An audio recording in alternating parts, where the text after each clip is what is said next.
please, Lebogang. Oh, the underground library was first a concept 3 years back when we were doing a charity event for the old age people in Mohlakeng, whereby we were cooking food for them, doing performances for them. And then our young actors and youth of Mohlakeng, they couldn't read. We prepared a very nice script for the old people, but they couldn't read. So we realized that it is a challenge for the youth in terms of reading. Yeah. And then we decided that we are going to teach them reading.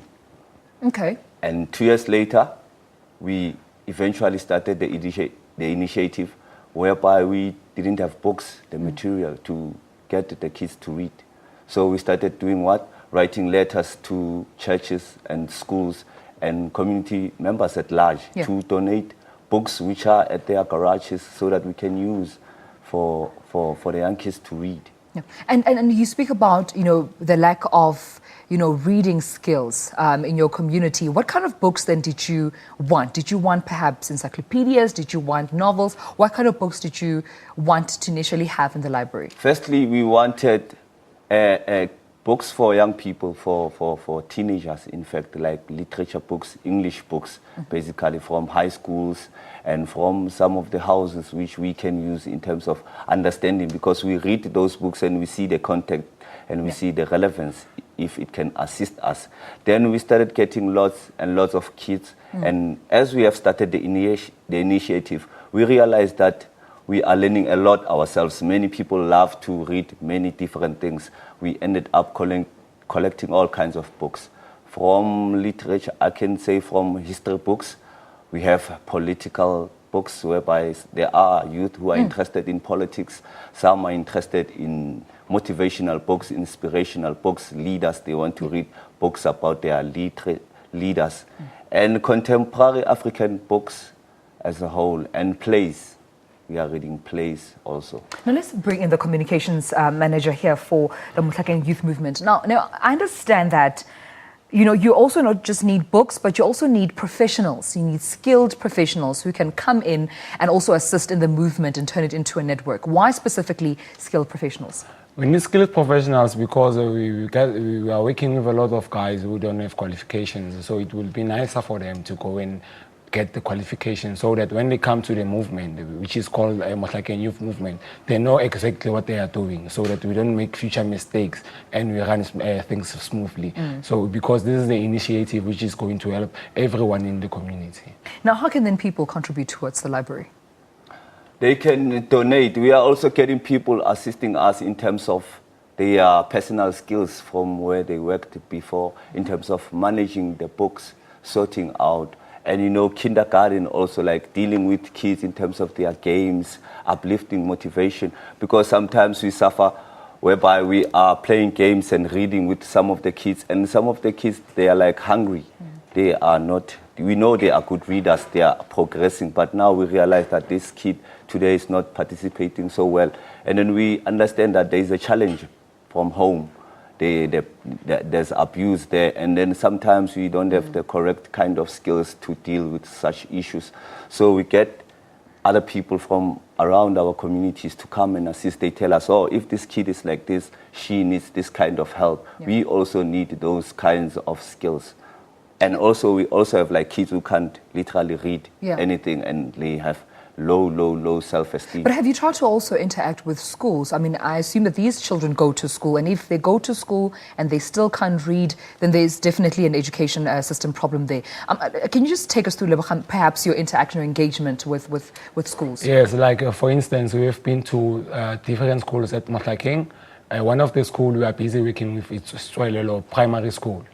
Where we have a guy who's been working with the kids from the school. We gave him books.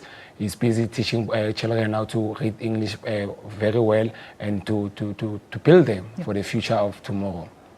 Adding on that, I can say we have already donated 200 books to the Zwelelo primary schools. We have a read a book a week project whereby Monday we give the books to the kids, and then the next Monday we get a report how they read, what is it that they don't understand. And we interact with the teachers in terms of telling us the developments of the kids and the progress of their education. Okay, these kids, they need a lot of focus. These ones, yeah. So we are getting into other schools already. Now, how do you then, what's your formula in making reading books interesting and fun for kids? I mean, these are the same children that probably have social media, they have Facebook, they'd rather be watching pictures on Facebook or tweeting or mixing back with their friends or even reading magazines. How do you make sure that all these serious themes like politics and economics or even just contemporary African literature, as you mentioned, are fun for them to read? Yeah. Okay, we bring everything together. Like we have kids who are doing poetry, kids who are reading every day, kids who are doing performing arts, kids who are doing treasure hunting, and like when you bring the whole combination together, it becomes such a huge organization where people are getting to come and getting knowledge and being interested in doing more in this initiative. Also, we learn from these young people because we are not really like dictators. We want to hear what is it that they want to do. Why do they go and smoke and do drugs? So we engage with them and we take our ideas also from them, what they want to do. And we find ways of making games about those things, making it a very interesting and fun activity. That's not just a boring Yeah. thing like reading and getting bored. I can assume they'll be like, oh, I just want to go home now. But I'm sure they want to come to your reading, read a book initiative because, of course, incorporating fun elements would then keep them interested. But I understand there's a launch event that's happening for the library. Can you tell me more about that and where people can contact you if they want to be a part of this initiative? Yes, the event is coming on the 21st of March. It's a Human Rights Day. It will be on a Saturday, and like people who like to donate book, they could contact us personally or contact the Mailing Guardian. There's a website. The website is Mohlakeng Youth Movement Underground Library or donate the book. So people can just contact the Mailing Guardian and ask the whereabouts or where and how to deliver the books to us. All right. You mentioned that it's on Human Rights Day. Yes. Is there a specific reason why you chose that day? Yes, because our first event, the one we did for the old age people, it was also on the 21st of March 2013.